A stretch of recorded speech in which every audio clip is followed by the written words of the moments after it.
Shalom. Selamat pagi saya ucapkan untuk kita semua. Bapak Ibu Saudara yang dikasihi Tuhan, kita sudah berkumpul di tempat ini. Kita mau datang kepada Tuhan. Kita mau pakai seluruh kesempatan yang sulit ini, kesempatan yang Tuhan sudah berikan untuk kita pakai memuliakan nama Tuhan. Haleluya, kita mau datang kepada Tuhan. Kita bawa seluruh persembahan kita kepada Tuhan. Siapkan hati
Biar sukacita Tuhan turun, sukacita yang dari hati kita nyatakan kepada Tuhan. Amin. Haleluya.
Akan ada datang masa-masa yang kita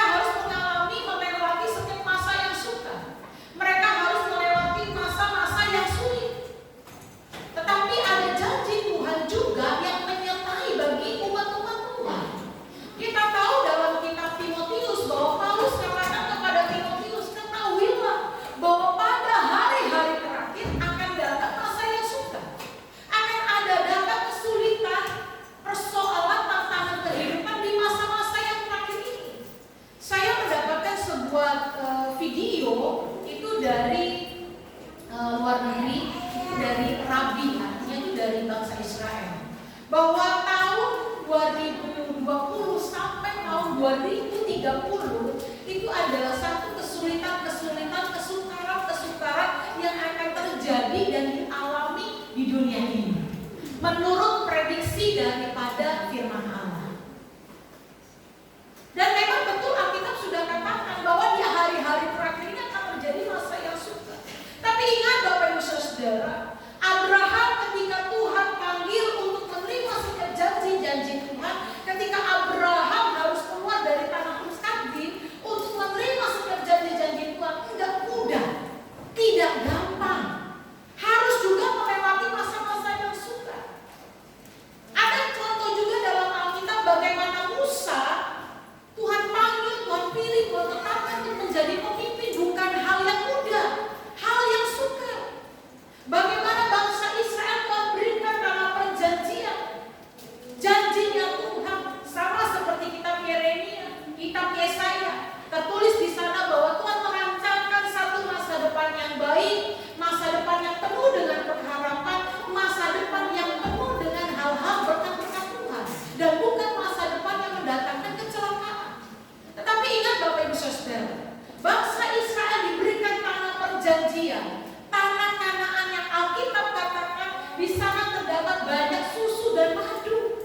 Betapa berkat Tuhan itu luar biasa. Tetapi tidak semudah itu untuk kita dapatkan. Tidak semudah itu bangsa Israel menerima. Kenapa? Karena mereka harus menghadapi masa yang sukar. Mereka harus berperang, mereka harus bertempur, mereka harus maju. Nah, menjadi pertanyaannya bagi kita sekarang ini, ketika kita menghadapi masa yang sukar hari-hari ini, masa yang sulit, kenapa Tuhan pelihara bangsa Israel? Di dalam perjanjian lama Tuhan pelihara, demikian juga dalam perjanjian baru. Dan di masa anugerah ini, Tuhan mau untuk kita dapat menghadapi itu semua. Dan bagaimana supaya kita mendapatkan setiap berkat-berkatnya Allah, janjinya Tuhan ketika kita menghadapi masa yang sukar ini. Yang pertama adalah yang dilakukan dalam perjanjian lama dan yang dilakukan dalam perjanjian baru. Yang hal pertama mereka lakukan adalah berdoa kepada Tuhan. Saya tak pernah bosan rasanya dalam setiap khotbah-khotbah saya selalu mengingatkan poin ini, berdoa. Karena ada banyak hari-hari ini orang sudah mulai dan tidak suka lagi untuk berdoa. Padahal kalau dalam perjanjian lama kata berdoa diartikan dalam perjanjian baru dalam arti kata berdoa. Bahkan kalau kita baca dalam Kamus Besar Bahasa Indonesia, kata berdoa itu adalah sebuah permohonan. Kata berdoa itu adalah sebuah harapan. Kata berdoa itu adalah sebuah permintaan. Bahkan kata-kata berdoa itu adalah sebuah pujian. Bahkan ada satu kalimat di sana dikatakan kata berdoa itu adalah ketergantungan kita kepada Tuhan. Jadi pada waktu kita berdoa itu merupakan sebuah permohonan betul, sebuah harapan itu betul, sebuah pujian itu betul. Tetapi kata berdoa itu sendiri mempunyai arti, mempunyai makna bagaimana kita hidup bergantung sepenuhnya kepada Tuhan. Hari-hari ini banyak orang yang bergantung kepada kekuatannya sendiri. Banyak orang yang hari-hari ini bergantung kepada segala apa yang mereka punya. Tetapi dengan waktu kita berdoa, itu kita membuat satu ketergantungan kita hanya kepada Tuhan, bukan kepada kekuatan dunia ini. Bapak Ibu Saudara, saya ingin mengambil sebuah contoh dalam kisah dalam perjanjian lama. Di dalam kitab Mazmur pasal yang ketiga. Bapak Ibu Saudara silakan menyimak, melihat dalam Alkitabnya atau dalam layar yang ada di depan. Kitab Mazmur pasal yang ketiga. Ya. Kitab Mazmur pasal yang ketiga ayat yang pertama. Demikian bunyi firman Allah. Mazmur Daud ketika ia lari dari Absalom anaknya. Ya Tuhan, betapa banyaknya lawanku, banyak orang yang bangkit menyerang aku. Kalau kita tahu siapa itu Raja Daud,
bangkit menyerang aku.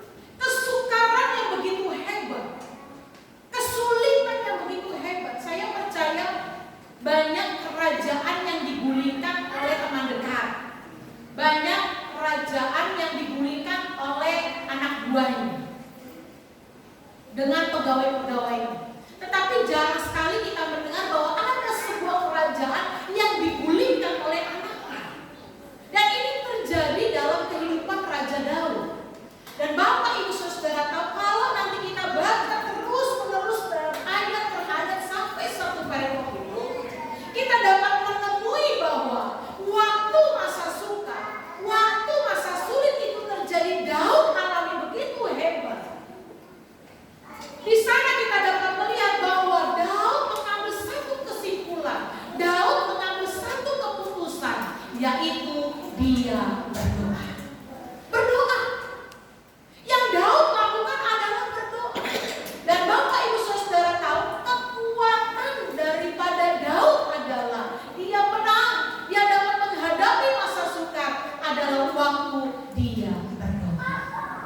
Nah, Bapak Ibu Saudara yang dikasihi oleh Tuhan, Daud mengambil sebuah tindakan. Hari-hari ini kita menghadapi masa yang sulit. Ada banyak hari-hari ini yang sudah mulai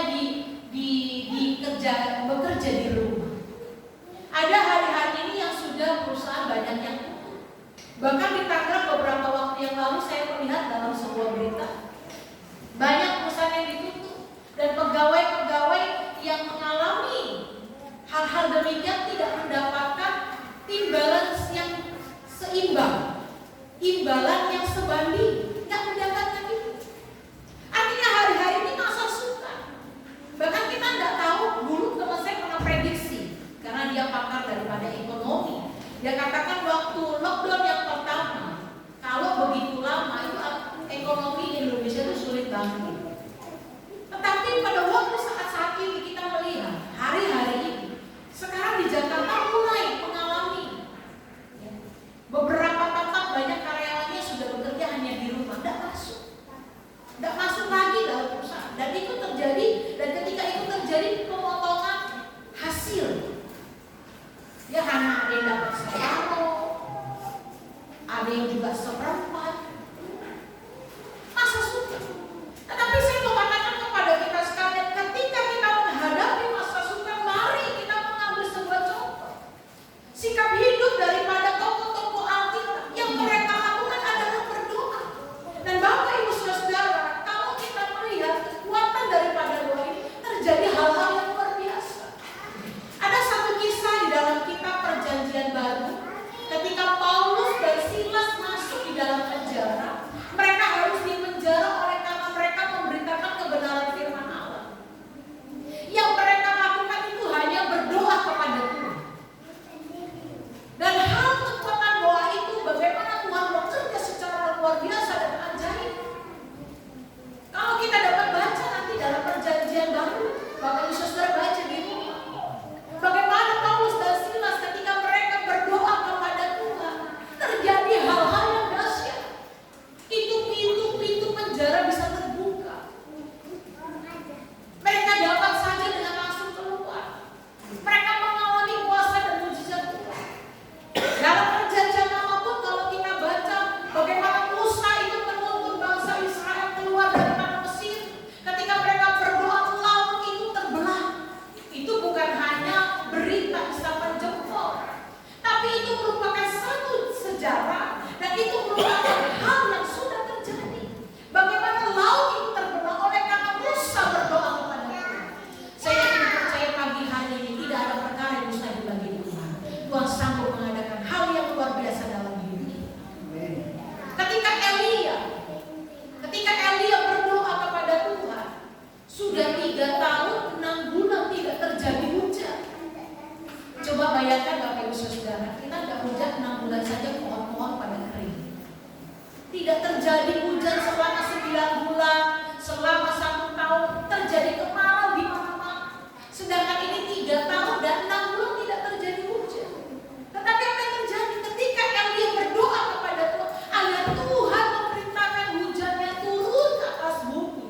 Ketika dia berdoa kepada Tuhan, Alkitab berkata apa?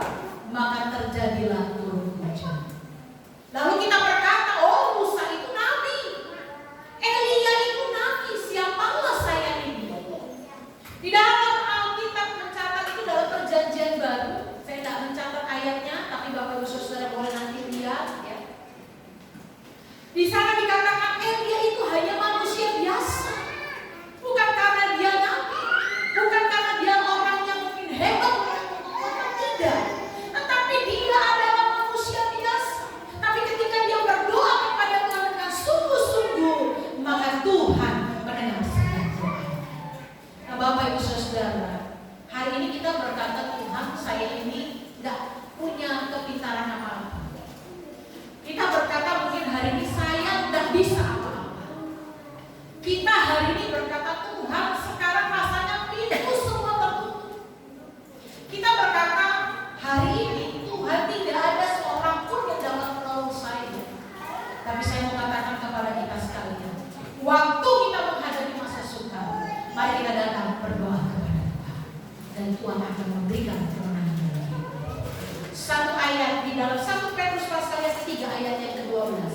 1 Petrus pasal yang ketiga ayat yang ke-12. Demikian bunyi firman Allah.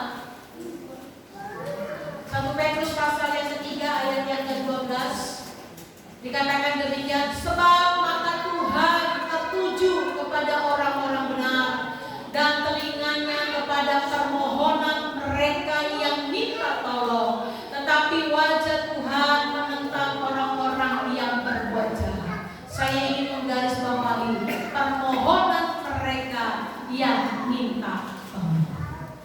Tuhan itu mendengar. Tuhan itu mendengar, saudara. Suamimu tidak mendengar doamu. Anak-anakmu mungkin tidak mendengar doamu. Orang tuamu tidak mendengar doamu. Kakak dan adikmu tidak mendengar doamu. Tapi saya mau katakan, ada telinga Tuhan yang mendengar doa. Saya tidak tahu beberapa waktu ini, seminggu ini, karena kalau dulu anak-anak masih kecil kami tidurnya kotak-kotak ya. Jadi saya di ujung kepalanya, Bapak Gembala duduk, jadi kaki ketemu kaki, anak-anak di tengah-tengah. Biasanya begitu ya, karena anak-anak masih kecil takut menggelinding. Tapi beberapa waktu ini sudah besar-besar kami tidur rame-rame ya, karena kami tidur rame-rame, kamarnya dua. Dan itu saya di sebelahan dengan Bapak Gembala. Selama seminggu ini saya tidur, saya memang orangnya tidur tapi cepat melek. Kalau bunyi apa-apa tuh cepat matanya berbuka. Tapi beberapa waktu ini Bapak Gembala kalau tidur itu kami baru terlelap sepertinya gitu.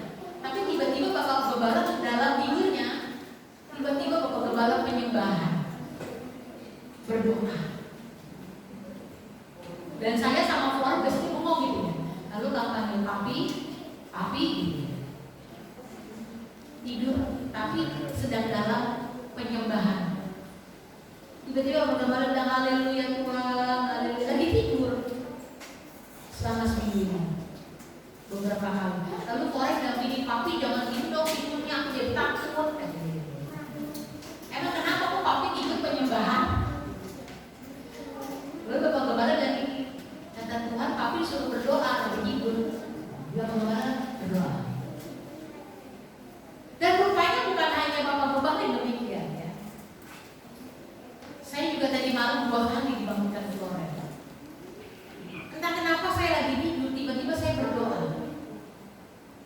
Dalam nama Yesus, saya bilang haleluya.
itu merupakan hal yang sulit seringkali kita.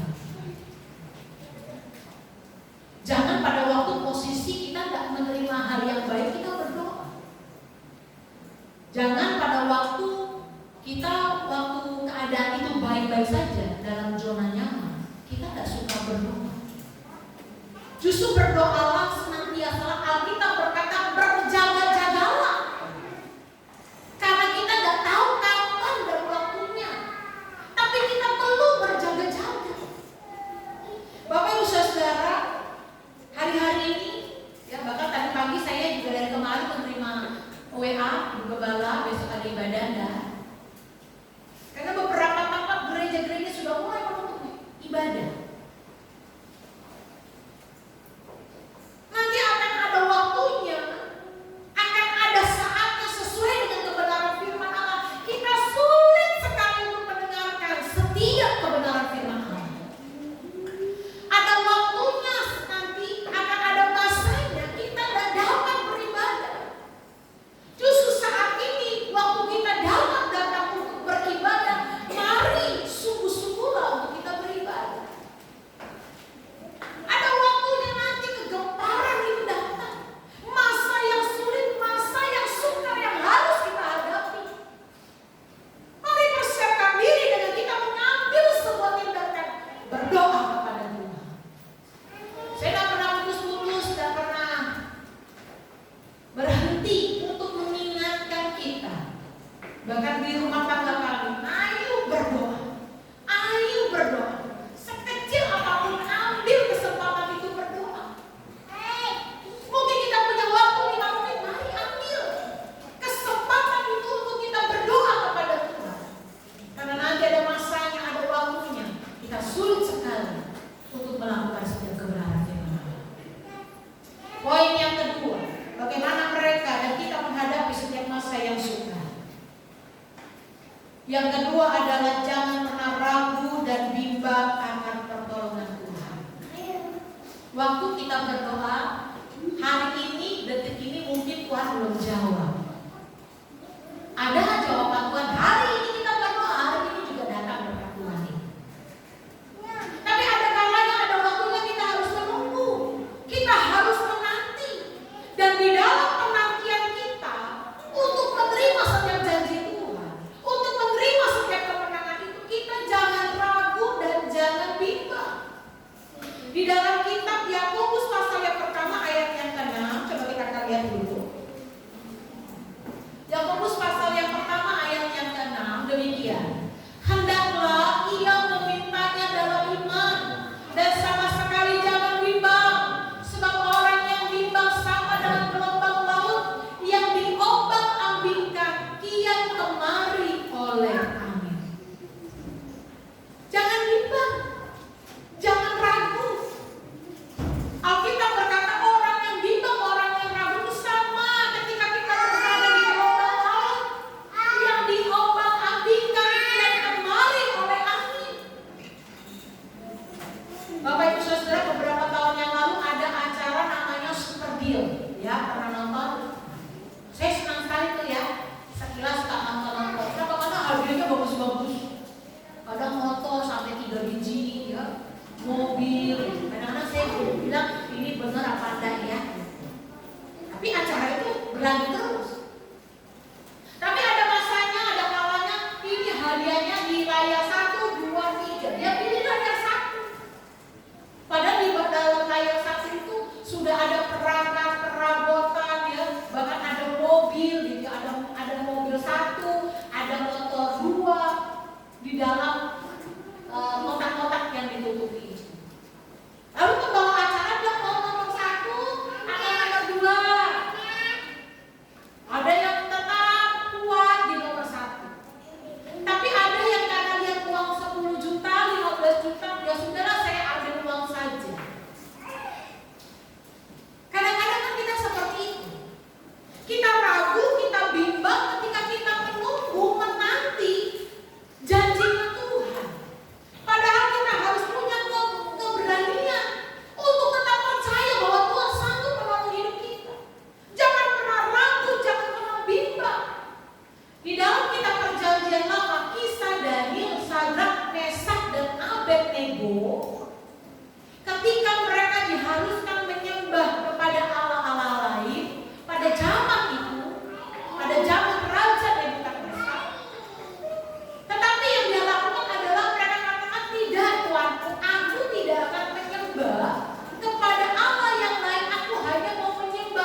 Tadi saya membawanya dalam perjanjian baru. Dalam perjanjian baru ayat yang ke-28, lalu Petrus berseru dan menjawab dia, Tuhan, apabila Engkau itu, suruhlah aku datang kepadamu berjalan di atas air. Kata Yesus, datanglah. Maka Petrus turun dari perahu dan berjalan di atas air mendapatkan Yesus. Tetapi ketika dirasanya tiupan angin, takutlah ia dan mulai tenggelam, lalu berteriak, Tuhan, tolonglah aku. Segera Yesus mengulurkan tangannya, memegang dia dan berkata, hai orang yang kurang percaya, mengapa engkau bimbang? Petrus alami kuasa Tuhan ketika dia percaya kepada Tuhan, ketika matanya hanya tertuju kepada Tuhan. Dia tidak ragu, dia tidak bimbang. Tetapi apa yang terjadi ketika dia rasa itu angin menerpa tubuhnya, menerpa dirinya, dia rasa angin, dia mulai takut, dia mulai arahkan pandangannya bukan kepada Tuhan lagi. Sehingga Alkitab berkata, hai orang yang kurang percaya, mengapa engkau bimbang? Hari-hari ini banyak sekali orang yang ragu akan Tuhan. Hari-hari ini banyak orang yang bimbang kepada Tuhan. Mari saya mengajak kita semua supaya kita jangan ragu, kita jangan bimbang. Karena orang yang ragu, orang yang bimbang tidak akan terima apa-apa, tidak akan terima apa-apa. Tapi marilah kita memberanikan diri untuk tetap percaya kepada Tuhan. Percaya bahwa Tuhan akan sanggup mengubah keadaan yang sukar menjadi lebih baik. Tuhan sanggup mengubahkan masa-masa yang sukar, saat-saat yang sukar ini menjadi lebih baik. Bapak Ibu Saudara, tidak. Saya juga harus memberikan sebuah realita bahwa banyak hari-hari ini masa sukar, banyak pun orang-orang percaya pun diberkati oleh Tuhan. Banyak orang pun yang menerima berkat-berkat Tuhan di masa-masa yang sukar ini. Artinya mari kita arahkan pandangan kita hanya kepada Tuhan. Percayalah, jangan bimbang, jangan ragu bahwa Tuhan sanggup untuk menolong hidup kita. Poin yang terakhir, poin yang ketiga, dalam Habakuk pasal yang ketiga ayat 17-19 sebagai ayat yang terakhir. Habakuk pasal yang ketiga ayat yang ke-17 sampai ayat yang ke-19. Demikian bunyi firman Tuhan. Sekalipun pohon Allah tidak berbunga, pohon anggur tidak berbuah, hasil pohon zaitun mengecewakan, sekalipun ladang-ladang tidak menghasilkan bahan makanan, tapi domba terhalang dari kurungan dan tidak ada lembu sapi dalam kandang. Namun aku akan bersorak-sorak di dalam Tuhan, beria-ria di dalam Allah yang menyelamatkan aku. Allah Tuhanku itu kekuatanku, Ia membuat kakiku seperti kaki rusa, Ia membiarkan aku berjejak di bukit-bukitku. Bapak Ibu Saudara, sekalipun pohon itu tidak berbuah, kambing domba itu terhalau, tidak ada dalam kurungan, tapi biarlah mulut kita tetap terus memuji dan memuliakan Nama.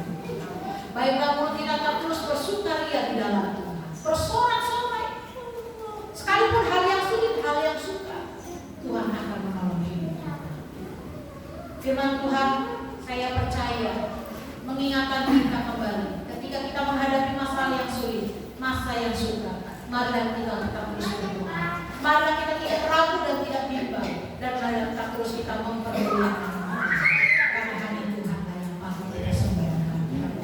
Puji Tuhan, saya ulang bermain musik Tuhan di depan. Saya rindu mendengar sebuah pujian. Bimbinglah daku, ya Yesus. Haleluya Tuhan, haleluya Yesus. Mulialah nama Yesus. Haleluya Tuhan, bimbing kami Tuhan.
Firman-Nya adalah bagaikan suluh. Dia sanggup menolong hidup kita. Jangan pernah berhenti untuk berdoa. Percayalah, jangan pernah ragu, jangan pernah bimbang. Tuhan akan menolong hidup kita. Dan ketika saat masa sukar itu datang, tetaplah mengucap syukur kepada Tuhan. Tetaplah bersyukur kepada Allah yang luar biasa. Kita akan kembali menaikkan pujian ini dari awal, dan kita akan masuk di dalam. Haleluya. Amin Tuhan. Katakan dengan segenap hati.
setiap kami. Apapun yang terjadi, kami tetap mempercayai Engkau Tuhan yang sanggup atas segala perkara dalam kehidupan kami. Olehnya biarlah setiap kami yang hadir, biarlah kekuatan daripada Allah, Roh Kudus yang menuntun setiap kami. Semakin kami kuat dalam menghadapi apapun yang terjadi. Tapi kami mempercayai Tuhan tidak pernah meninggalkan kami sendirian, tapi Engkau bersama dengan kami. Terima kasih buat kebenaran hari ini. Biar itu meneguhkan dan menuntun kami, terus kami berjalan bersama dengan Engkau Tuhan. Terima kasih Kau memberkati yang baru Bapak dan Ibu Gembala di tempat ini. Kau telah menyertai kehidupan mereka. Kekuatan daripada Tuhan Kau menyertai, sehingga apa yang mereka nyatakan dan apa yang sudah dinyatakan disampaikan dalam seluruh kehidupan kami. Kami percaya menjadi kekuatan dalam hidup kami dalam berjalan bersama dengan Engkau Tuhan. Terima kasih buat pagi hari ini. Terima kasih segala pujian dan hormat kemuliaan hanya bagi Engkau Tuhan. Di dalam nama Tuhan Yesus kami bersyukur. Haleluya. Amin.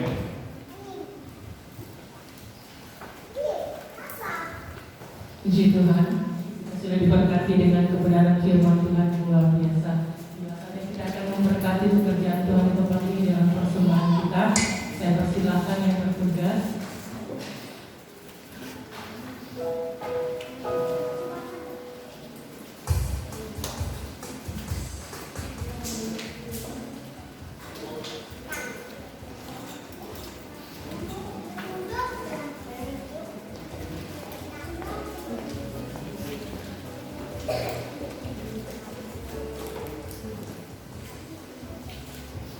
Kita lakukan hari kita berdoa. Bapa yang baik, kami bersyukur Tuhan.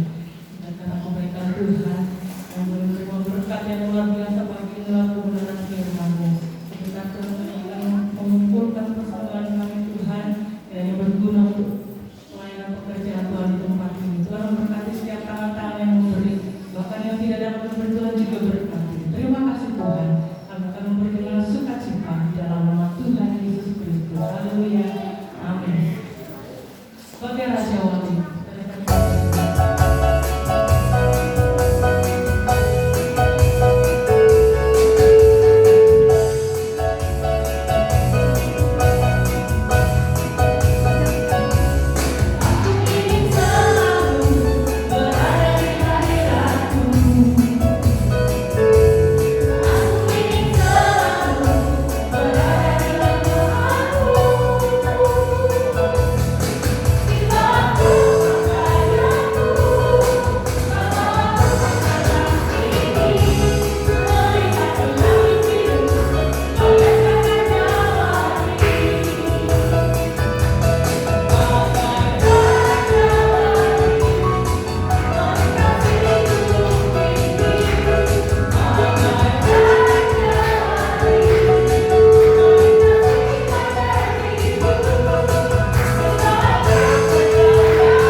diucapkan selamat ulang tahun kepada Saudari Benio tanggal 17 Juni, kemudian Saudari Floren tanggal 14 Juni. Kiranya Tuhan memberkati. Diucapkan selamat kepada anak-anak yang sudah lulus atau naik kelas. Kiranya Tuhan Yesus memberkati anak-anak kita sekalian. Bapak Ibu Saudara, mengingat situasi dan keadaan hari ini, di mana wabah itu semakin merajalela di sekitar kita. Saya berharap dan saya percaya Tuhan mampu menolong kita, tetapi juga Tuhan memberikan hikmat kepada kita untuk kita dapat menjaga diri dengan baik. Ya. Mari kita pergunakan semua fasilitas dengan baik, dan mari kita jaga kondisi kita dengan baik. Sekiranya ada jemaat Tuhan yang batuk, pilek, ya, demam, diharapkan untuk mengikuti ibadah di rumah. Bapak Ibu Saudara bisa melihat di Instagram di nomor kontak. Oh iya, di Samuel Sarjono 25 ya. Iya, di Instagram. Bapak Ibu bisa melihat di sana. Tuhan Yesus memberkati. Saya mengundang kita sekalian berdiri, kita akan akhiri ibadah kita di dalam doa. Terima kasih jika Engkau telah memungkinkan kegiatan ibadah ini berjalan dengan baik. Satu hal yang kami percayai, bahwa Tuhan menjadi benteng dan perisai bagi kami. Tuhan yang akan menjaga dan melawat kami. Tuhan yang terus menyatakan kekuatan dan kuasa bagi kami di tengah-tengah keadaan yang sulit, di tengah-tengah masa sukar ini. Namun kami melihat campur tangan dan pertolongan Allah senantiasa dilengkapkan kepada kami, untuk kami melihat kedahsyatan kuasa Allah dinyatakan. Memberkati sidang jemaat-Mu ya Tuhan. Mereka yang sakit Tuhan sembuhkan, mereka yang lemah Tuhan kuatkan, mereka yang sedang mengalami kekurangan Allah cukupkan mereka semua. Segala doa pengharapan mereka kepada Allah, biarlah mereka dapat mengalami Tuhan di dalam keseharian mereka. Saudari Florence, Saudari Benio yang Tuhan pertambahkan usia, Tuhan yang memberkati mereka dengan berlimpah. Bagi anak-anak kami yang telah lulus naik kelas, Tuhan yang memberkati mereka dengan berlimpah. Demikian kami berdoa bagi keponakan dari Ibu Meme Tuhan, Saudari Heni yang terjangkit virus corona yang ada di Jakarta. Tuhan yang menguatkan dan meneguhkan, Tuhan yang memberkati dengan kuasa darah-Mu. Kami percaya pertolongan dan kesembuhan Tuhan nyatakan. Berkati bangsa dan negara kami, berkati para pemimpin-pemimpin bangsa kami, termasuk wilayah di sekitar kami, baik Bapak RW, Bapak RT, juga semua lembaga-lembaga terkecil di sekitar kami. Tuhan yang memberkati mereka, sehingga rumah tangga keluarga kami pun ada di dalam perlindungan dari Tuhan. Semuanya kami persembahkan hanya untuk hormat dan kemuliaan bagi nama Tuhan. Di dalam dan demi nama Tuhan Yesus kami berdoa. Mari saudaraku, angkat tanganmu dan terimalah berkat Tuhan. Tuhan memberkati dan melindungi engkau. Tuhan menyinari engkau dengan wajah-Nya dan memberi engkau kasih karunia. Tuhan menghadapkan wajah-Nya kepadamu dan memberi engkau damai sejahtera. Kiranya kasih karunia Tuhan Yesus Kristus dan kasih Allah serta persekutuan Roh Kudus menyertai kita sekalian saat ini dan sampai selama-lamanya. Kami terima segala berkat Tuhan di dalam nama Tuhan Yesus Kristus. Kita semua yang percaya dan diberkati bersama katakan amin. Bapa, terima kasih.